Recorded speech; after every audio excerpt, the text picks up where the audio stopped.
विलास वानखेडे, प्रमुख सुराष्ट्र सेना. जोरात बोला. मी विलास वानखेडे, प्रमुख सुराष्ट्र सेना. माझा मुद्दा आहे इथेनॉलच्या मुद्द्याला केंद्रीय मंत्री नितीन गडकरी यांना हे टार्गेट केल्या चाललं. तर त्यांचा ज्या समाज उपयोगीच्या कार्य आहे त्यांचा लोकांनी विचार करायला पाहिजे आणि काही विचार न करता सर्वांगाने जर त्यांना टार्गेट केलं तर अखेरीस समाजाला कुठेतरी ते नुकसानकारक ठरू शकते. तुम्ही म्हणताय सर टार्गेट करण्यात येत आहे, तर जर जे व्हिडिओ येतात गाडी खराब होत आहे त्याच्यामध्ये पाणी निघत आहे तर ते काय चुकीचे व्हिडिओ आहेत का? मी तुम्हाला दाखवतो. आता साहेब तुम्ही एक पाहत्या, तुम्ही पण पाहते सोशल मीडियावर, बरोबर आहे. त्या बॉटलचं तुम्ही झाकणाचं तोंड पाहावं आणि त्या पेट्रोल आपण जे भरतो गाडीत त्या नोझलची साईज पहा तुम्ही. ते आधी एकदा कन्फर्म करा तुम्हाला फरक लक्षात येईल.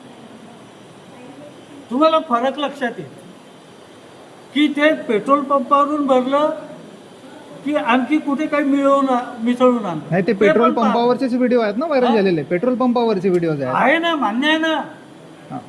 ते पेट्रोल पंपावरचे व्हिडिओ आहे, त्याचं बॅकग्राऊंड पेट्रोल पंपच आहे. पेट्रोल पंप जो धारक आहे तो व्हिडिओ चुकीचे बनवू देणार का?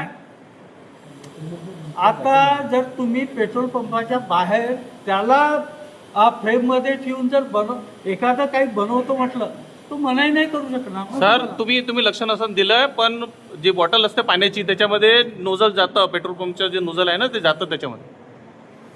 तुम्ही थोडस बारकाईने एकदा खात्री करून कदाचित माझंही चुकीचं जाऊ दे बेकार. ते पाहून तर द्या, खात्री करून योग्य घ्या. आहे की योग्य? तुमच्या हिशोबानं इथेनॉल योग्य आहे का? नाही, इथेनॉल योग्य आहे की नाही हे माझा मुद्दा नाही. माझा मुद्दा नाही. अरे बाबा, माझा मुद्दा आहे की तुम्ही एखाद्या माणसाला टार्गेट करून त्याला हे कराल ना तर समाजातला कोणी चांगलं काम करायसाठी पुढे येणार. मला हे म्हणायचं आहे, मला हे म्हणायचं नाही का ते तर तो सरकारचा विषय आहे का त्यांनी त्याच्यावर अभ्यास करावा किंवा तज्ज्ञांनी करावा. तुमचा विषय जो आहे तारक की मारक म्हणजे फायदेशीर आहे किंवा नुकसानदायक? हे इथेनॉल बाबत म्हटलं, मी गडकरीबद्दल बोललो, गडकरींबद्दल बोललो. हे मी इथेनॉल बद्दल बोललेलं नाही. हे माझा मुद्दा हा गडकरींबद्दलचा आहे, समजलं सर. पण त्यांनी इथेनॉलचा प्रचार केला, त्यांनी पुष्कळदा म्हटलं मी फाईलवर साईन करून आलो, 100% इथेनॉलचा वापर केला जाईल. ऐका तर प्रश्न पूर्ण घेऊन घ्या. त्यांनी स्वतः म्हटलं आहे. तर तुम्ही जे म्हणताय की त्यांच्यावर आक्षेप घेतला जात आहे, तर अकाउंटेबिलिटी कोणाची असेल त्याच्यासाठी? जे त्यांनी स्वतःच म्हटलं ना, मैं साइन करके आया हूँ, मारुति शोरूम से मेरी बात होगी है, अभी 100% इथेनॉल के साथ में जो है वो गाड़ी बनाने के लिए तैयार है. तर ते त्यांना विचारलं जाईल की आणखी कुणाला विचारलं जाईल? तुम्हाला मी आणखी नाही त्याच्यात सांगतो की ते जे आकडेवारी दिल्या गेली ना की मारुतीची अमुक तमुक, आता हे जे शोरूम मध्ये जे गाड्या दुरुस्तीसाठी जातात आकडेवारी ती आहे.